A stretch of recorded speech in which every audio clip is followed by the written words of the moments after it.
নমস্কার বন্ধুরা, কেমন আছেন সবাই? পিউয়ের রান্নাঘরে সকলকে স্বাগত জানাই। আজকে আবার একটি নতুন রেসিপি নিয়ে হাজির হয়ে গেছি। আজকের রেসিপি পনির টিক্কা।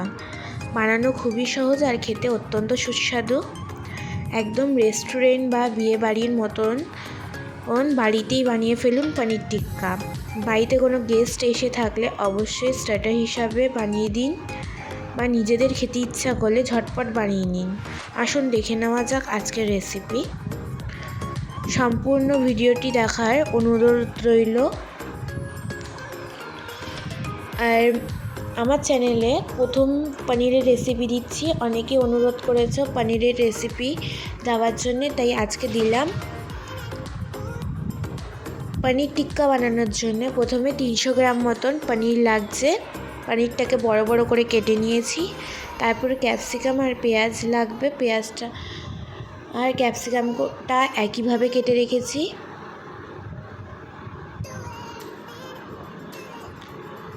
আটা হয়ে গেলে এবার একটা বাটিতে 4 টেবিল চামচ টক দই নেব।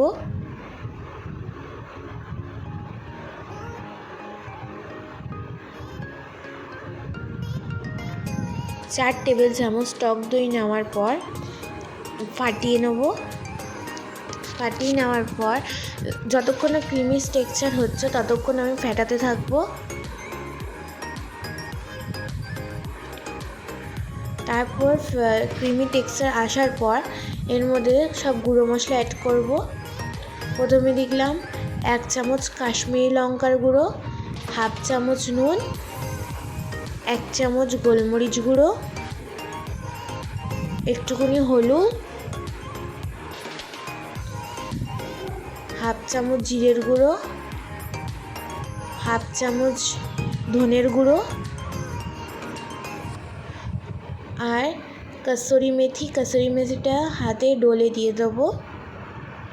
তারপর দেব 1 চামচ আদা রসুনের পেস্ট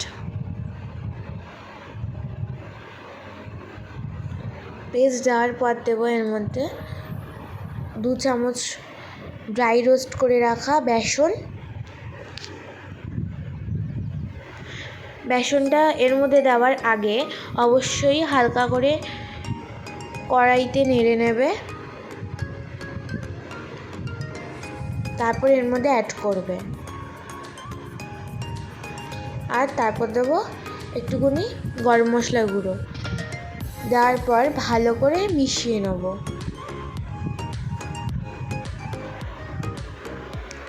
ভালো করে মেশানো হয়ে গেলে এর মধ্যে দেবো ক্যাপসিকাম, পেঁয়াজ আর পনিরের টুকরোগুলো দিয়ে এবার আমি ভালো করে মাখিয়ে নেব।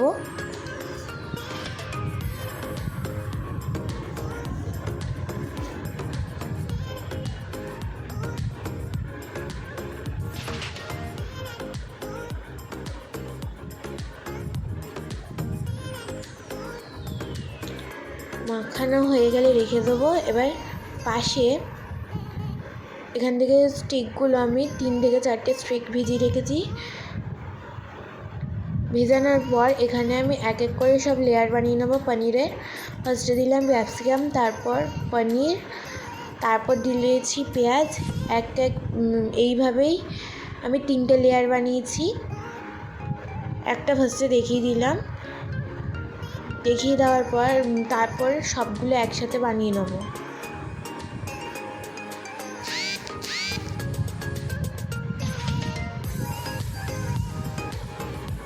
বানানো হয়ে গেছে। এবার একটা ফ্রাইং প্যানে বাটার দিয়ে দেবো। বাটারটা মেল্ট হওয়া পর্যন্ত। দেখো বাটারটা আস্তে আস্তে মেল্ট হয়ে যাচ্ছে।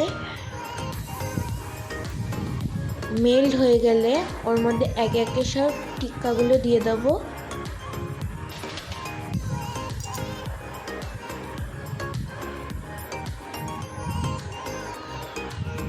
পনিরের টিক্কাগুলো দেওয়ার পর ভালোভাবে উল্টে পাল্টে ভেজে নিতে হবে। ঢাকা দিয়েও ভাজতে পারো, তাতে আরও ভালো হবে। এরকম লাল লাল করে ভেজে নিতে হবে।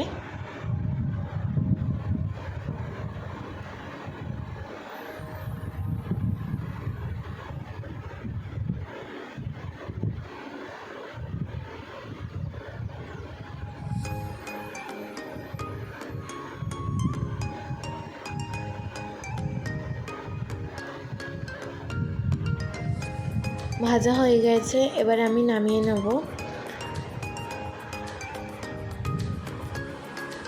আশা করি সকলের আজকের রেসিপিটি ভালো লেগেছে।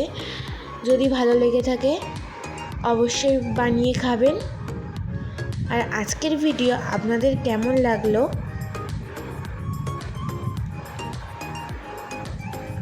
লাগলো অবশ্যই কমেন্ট করে জানাবেন। আর ভিডিও যদি আপনাদের ভালো লেগে থাকে please like, comment and share. আর অবশ্যই চ্যানেলটি সাবস্ক্রাইব করে দেবেন। আজকের জন্য এইটুকুই, আবার পরের দিন নতুন রেসিপি নিয়ে হাজির হব। ততক্ষণ ভালো থেকো, সুস্থ থেকো।